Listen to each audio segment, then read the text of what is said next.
Değerli izleyenler, hər birinizi xoş gördük. Belə bir məsələ paylaşılıb Romantics of Geometry qrupunda. Bunun izahını verəcəm. Bu arada məsələnin şərtində də artıqlıq var, onu da deyəcəm. Artıq olan nədir? Deməli, şərt nədir? Bizə ABC üçbucağı verilib bu şəkildə və bunun xaricinə bu çevrə çəkilib, bu göy rəngli çevrə. Sonra A təpəsindən bu simedian çəkilib. Bu simedian A təpəsinə aid bu simedian bu çevrəni D nöqtəsində kəsir. Sonra AD parçasının ortasını N ilə işarələyiblər və mərkəzi N nöqtəsində və diametri AD olan belə bir çevrə çəkiblər. Bu yaşıl çevrə mərkəzi N nöqtəsində və diametri AD olan çevrədir.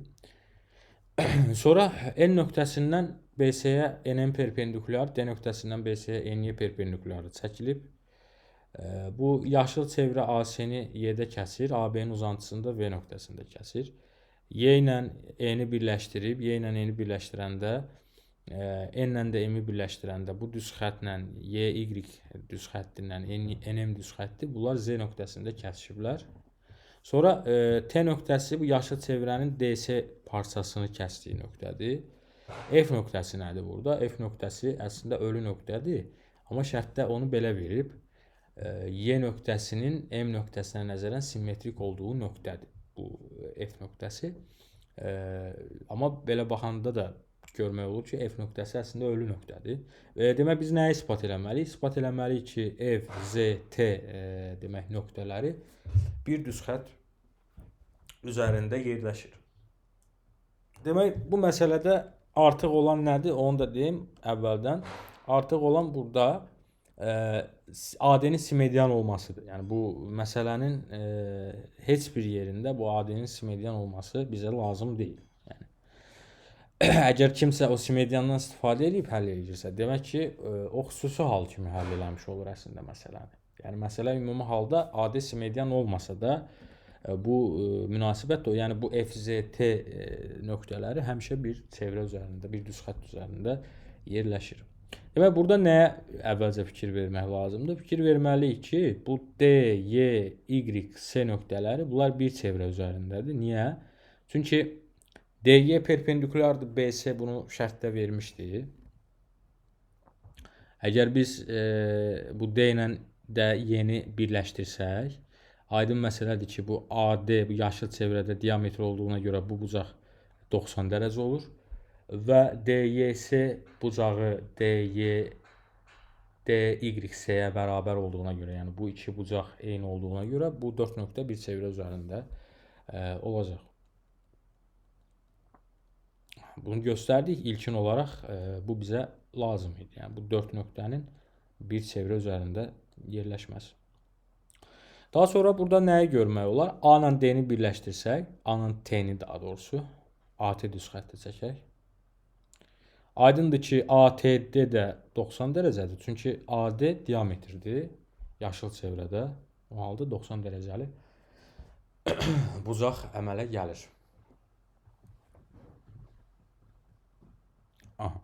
İndi bu bucağa mən alfa deyəcəm. Bu olsun deməli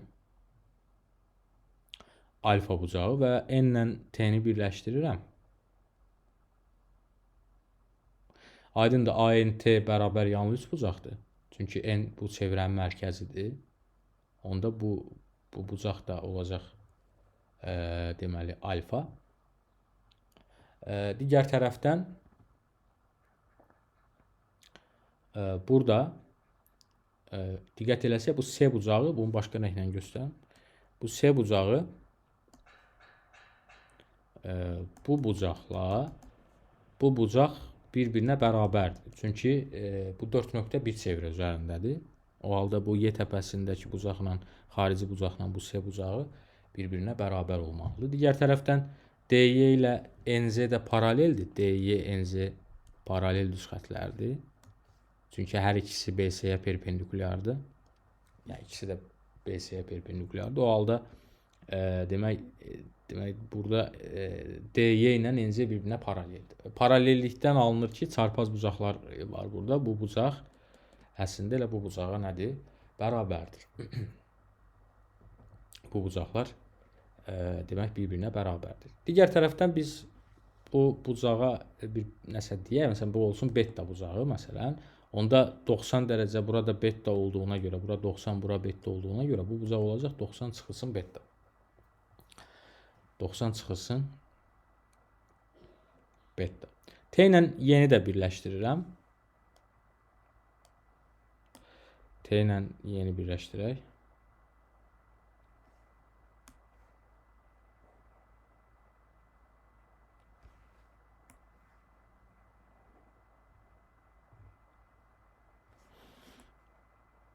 Nəysə, belə qalsın. Aha. İndi baxın diqqətlə, burada daha bir 4 nöqtə var ki, bunlar bir çevrə üzərindədir. O da A nöqtəsi, Y nöqtəsi, D nöqtəsi və burada T nöqtəsi. Bunlar da bir çevrə üzərindədir. O halda burada A bucağıyla bu T təpəsindəki bu xarici bucaq, bunlar bir-birinə bərabər olmalıdır. Yəni bu bucaq əslində demək bu bucağa nədir? Bərabərdir. Bunların cəmi 180-dir. Qarşı bucaqların cəmi 180 olduğuna görə bura olacaq. Demək 90 üstə gəl alfa çıx beta. Bu bucaq 90 üstə gəl alfa çıx betaya bərabər. Digər tərəfdən bu bucaq nəyə bərabərdir? Onu da yazaq. Yəni bu arada qalan bucaq, bu özü 90 idi deyə, yəni buradan belə 90 idi deyə bura qalacaq. Demək beta çıx alfa.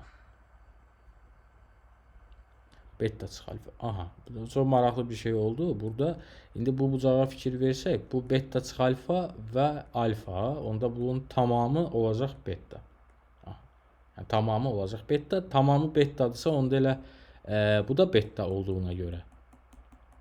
Demək ki, bu bucaqlar bir-birinə bərabər imiş. Aha, bunların bir-birinə bərabər olması nə deməkdir? Yəni bu NZ, yəni burada yazım.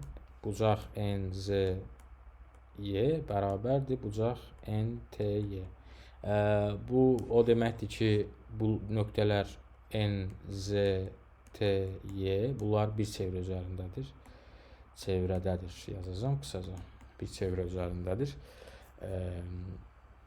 Əla. Yəni bunların bir çevrə üzərində olmasını biz tapdıq. Davam eləyək. Burada çəkə də bilərik bu çevrəni. Məsələn, o söhbət bu çevrədən gedir. Okay. Bu çevrələr, bu 4 nöqtə bir çevrə üzərində yerləşir. Sonra mən burada N ilə Y-ni birləşdirəcəm.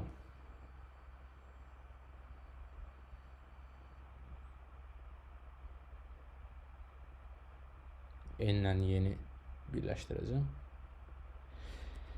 Və Z ilə də burada T-ni birləşdirəcəm. T artıq görsənmir, amma buradaydı bizim T nöqtəmiz. Aha, bunları da birləşdirəcəm. Bu 4 nöqtənin də bir çevrə üzərində olduğunu biz artıq tapdıq. Yəni əslində burada bütün məsələ bu olacaq ki, biz göstərək ki, FZ demək FZ T nöqtələri bir çevrə bir düz xətt üzərindədir. Yəni bu 3 nöqtə bir düz xətt üzərində yerləşir. Yəni belə bir şəkil olur sanki. Bu 3 nöqtənin bir düz xətt üzərində olduğunu yoxlamaq üçün bu bucaqla bu bucağın cəminin 180 olduğunu əslində göstərmək lazımdır. Bunu göstərsək məsələ həll olur. Bunu da belə göstərə bilərik. Bu 4 nöqtə bir çevrə üzərində idi. Biz qeyd elədik. N, Z, T, Y. Bunlar deməli bir çevrə üzərindədir.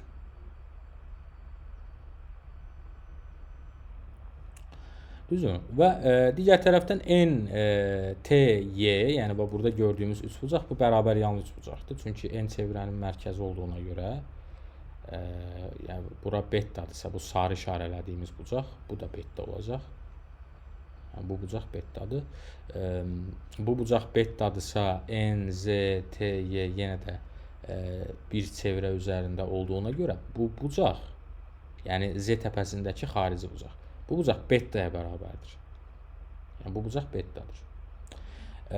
Digər tərəfdən bu demək üç bucaq, bayaq göstərdiyim üç bucaq. Bu bərabər yanlı üç bucaq olduğuna görə Bu bucaq olacaq 180 minus 2 beta.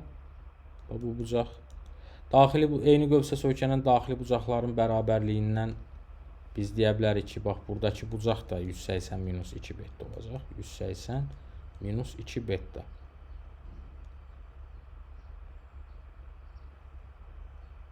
minus 2 beta. Ah. Burada bu bucağı da aldıq beta. Bunu daha yaxşı burada göstərim. Yəni nə alındısa onu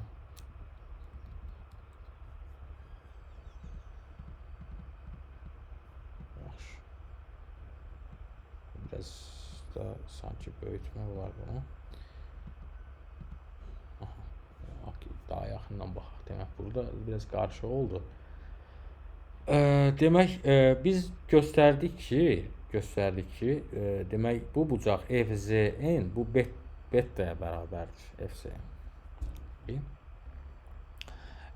Bu bucaqsa demək nədir bu bucaq? TZY. Bu bucaq da 180 çıx 2 betaya bərabərdir.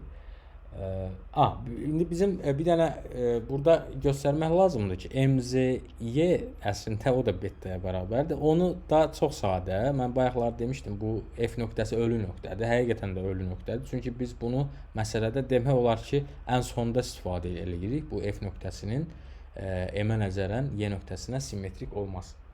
M-ə nəzərən Y nöqtəsinə simmetrik olmaz. O da nə deməkdir? Bu o deməkdir ki, FYZ, yəni üçbucaq FYZ bərabər yanlıdır. Bərabər yanlı üçbucaqdır. MZ də bu FY-nin orta perpendikulyarı. Yəni bu üçbucaq bərabər yanlı üçbucaqdır. Aydınmı?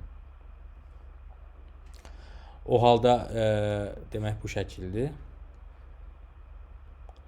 Bura F-dir, bura Y-dir, burada M nöqtəsidir.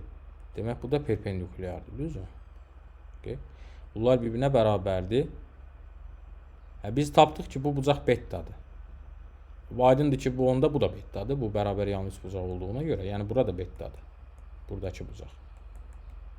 O halda aldıq ki, belə bir şey aldıq. Bura F idi, bura Z idi, burada T idi. Biz nə aldıq? Bunu aldıq, belə bir şeydir əslində burada. Bura betadır, bura betadır. Buranı da tapmışdıq 180 çıx 2 beta. Yəni bu üçünün cəmi 180 dərəcədir. Yəni cəmi 180-dir. O halda FZT düz xətt üzərindədir.